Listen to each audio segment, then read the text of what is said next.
Hello, this is Survival-gyver, and today we're taking a look at the Eafengrow EF16 pocket knife. So this is the blue version. So the blue is kind of like, doesn't quite match what comes up on the computer screen. It's kind of like a darker blue-gray color, which I like because it's different than a lot of the other ones. They do make it in black, this blue color, dark green, and a jade color. I do like the jades, but they don't glow in the dark. You think they would, but they don't. So this is a cheap blade. This is a budget knife. Currently goes for about 20 bucks on Amazon, and they're almost always on sale. And I will link it, put a link in the description for it. So what's so special about this? I mean, it's a $20 knife, right? So the scales are G10, and they have this really nice, let's see if I can zoom in on this. Has this nice design to it, and some complaints on this are that it's unfinished or a little flat, and I didn't really find any that are flat, just like you can see a slight grain difference there, but I know it might just be because it is G10, so it's like a canvas material.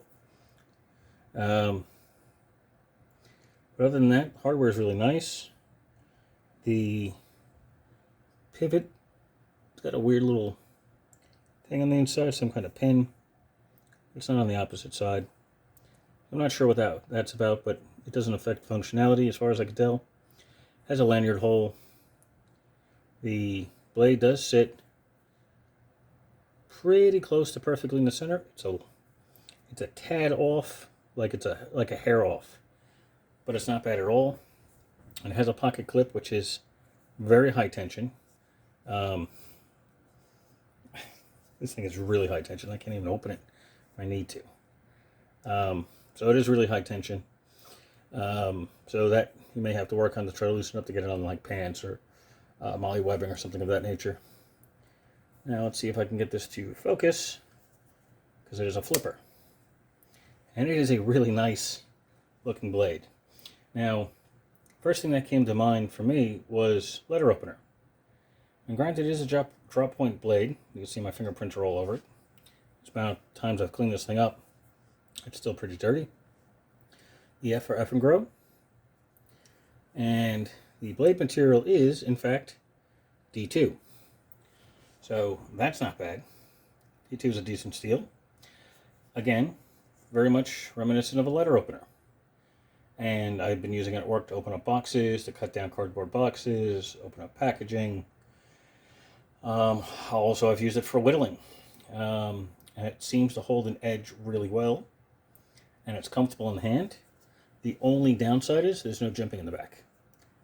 But look at that. Look how thick the spine on this is. So, and it flares out here. So, that's an unusual thickness for a letter opener. That is a gorgeous knife, though. I like the stonewash finish. Don't remember the weight on it. Let me see if I have it in my notes here. So if you hear my mouse moving, it's because I have it saved on my computer screen most of the time. All right, it does come up as hand wash only. This is a great blue color. The weight is 3.76 ounces. So it's not bad. Clip point, compound bevel. Total length is 8.42 inches. So it's a long bugger.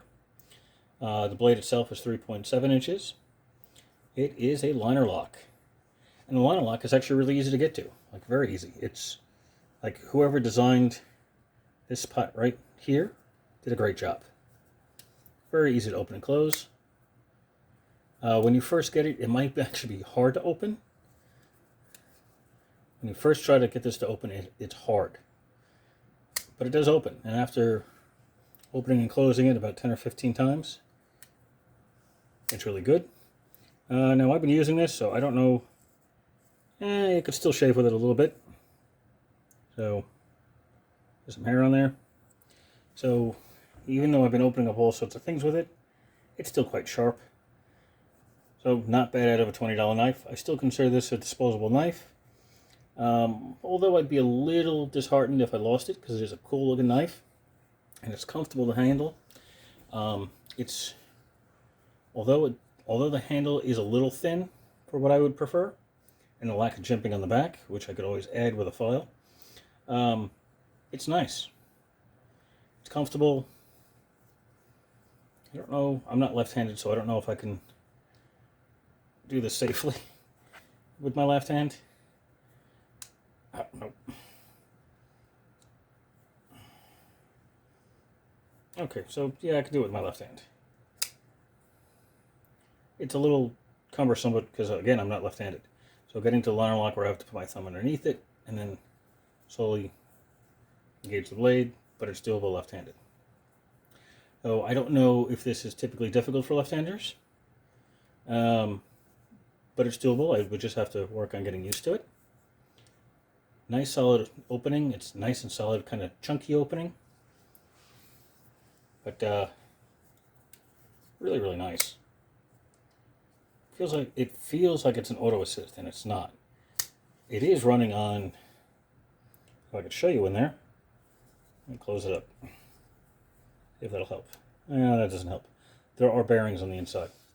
So this, unlike a lot of the other $20 knives that use nylon washers or bronze or brass washers, this actually uses bearings. So it's got some nice kick to it. It's nice and smooth. It doesn't have any weird retention points.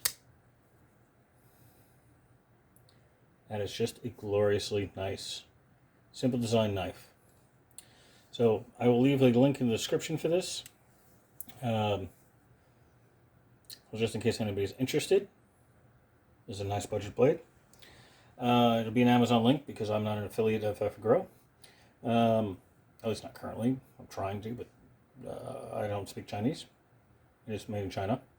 That is about it. So questions or comments, leave them below, and I will answer them as soon as I can.